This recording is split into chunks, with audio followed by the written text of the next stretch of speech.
হরে কৃষ্ণ। রাধাসুখী রান্নাঘরে আপনাদের সবাইকে স্বাগতম। তো আজকে আমরা ভগবানের জন্য তৈরি করছি মূলা চচ্চড়ি।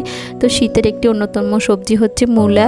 তো আমরা অনেকে আছি মূলা খেতে একদমই পছন্দ করি না। তো একদিন আপনারা এভাবে মূলা চচ্চড়ি করে ভগবানকে অর্পণ করে প্রসাদ পেয়ে দেখবেন, বারবারই পেতে ইচ্ছে করবে এই মূলা চচ্চড়ি। তো এখানে আমি নিয়েছি মূলা, ধনেপাতা, আলু আর কাঁচামরিচ। তো এখানে আমি মূলার পরিমাণটা বেশি নেব আর আলু একদমই কম নেব। তো এবার আমি মূলা, আলু, ধনেপাতা সবগুলো কেটে নেব। এখানে মূলার আলুটাকে আমি ছোট ছোট করে কেটে নিয়েছি। আর মূলার আগার অংশে যে ডাটা পাতা থাকে ওইটাও আমি দিয়ে দিয়েছি। আর ধনেপাতা আর কাঁচামরিচটাও কেটে নিয়েছি। তো এবার আমি প্যানে দিয়ে দিয়েছি সরিষার তেল। আর আমি যে কোনো চচ্চড়ির ক্ষেত্রে সরিষার তেলটা ব্যবহার করি। আর এখানে আমি কোনো ফোড়ন দেব না। তো এই তেলের মধ্যে আমি মূলা আর আলুগুলো দিয়ে দেব।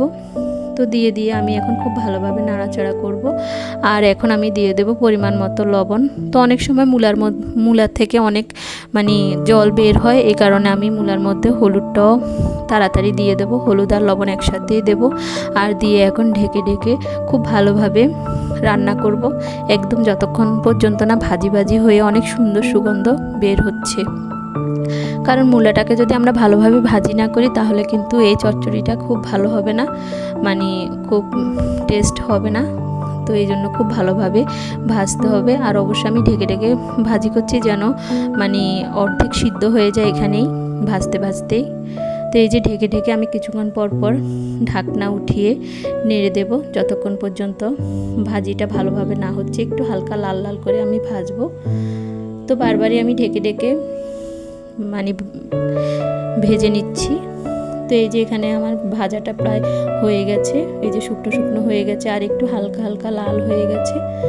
তো এবার আমি কিন্তু এখানে জল দিয়ে দেবো। এই যে এখানে হালকা লাল হয়ে গেছে, অনেক সুন্দর একটি সুগন্ধ বের হয়েছে। তো এই অবস্থায় আমি এখানে জল দিয়ে দেবো। তো জলের পরিমাণটা আমি কিন্তু অতটা বেশি দেব না, যেহেতু এটা ভাজি করতে অনেকটা সিদ্ধ হয়ে গেছে। তো এই যে আমি চেক করে নিচ্ছি, এখানে আধা সিদ্ধ হয়ে গেছে, এই জন্য আমি জলের পরিমাণটা একটু কম দেব। আর এই আইটেমটার মধ্যে আমি কিন্তু কোনো গুঁড়ামরিচ ব্যবহার করিনি। তবে আপনারা যদি বেশি ঝাল পছন্দ করেন তাহলে গুঁড়ামরিচ ব্যবহার করতে পারেন। তো আমি এখানে কাঁচামরিচ দিয়েছি, কারণ মূলাটা এমনিতে একটু ঝাল সবজি, একটু ঝাঁঝ মূলাতে থাকে, একটু ঝাঁঝালো টাইপের। এই কারণে আমি এখানে কিন্তু শুকনো মরিচটা ব্যবহার করিনি। তো আপনারা চাইলে শুকনো মরিচ দিতে পারেন। তো এই যে ঢাকনা দিয়ে আমি সিদ্ধ হওয়া পর্যন্ত অপেক্ষা করব। তো এই যে এখানে আমার মূলাটা প্রায় সিদ্ধ হয়ে গেছে, আমি চেক করে নেব। আর আমার ভিডিওগুলো যদি আপনাদের ভালো লাগে তাহলে অবশ্যই আমার চ্যানেলটি সাবস্ক্রাইব করে দিবেন, লাইক দিবেন, ভিডিওটা শেয়ার করে দিবেন। তো আমার এখানে কিন্তু মূলা আর আলু দুটোই সিদ্ধ হয়ে গেছে। এখন আমি খুন্তির সাহায্যে একটু ভেঙে দিচ্ছি, যেন খুব যে রসটা থাকবে তার জন্য একটু হালকা ঘন হয়। আর এখন আমি এখানে ধনেপাতা দিয়ে দেব। আর ধনেপাতাটা দিয়ে কিন্তু আমি জালটা বন্ধ করে দিয়েছি। এখন আমি জাস্ট ধনেপাতাতে একটু মিশিয়ে নেব ভালোভাবে। তো এই মূলার আইটেমটি খুবই সুস্বাদু একটি আইটেম। আপনারা এইভাবে করে ভগবানকে দিয়ে প্রসাদ পেয়ে দেখবেন, অনেকই টেস্টি একটি আইটেম। আর একদমই কম মশলাদার। এই যে হয়ে গেছে, কত সুন্দর দেখতে হয়েছে। তো এভাবে করে আপনারা মূলা ভগবানকে দিবেন।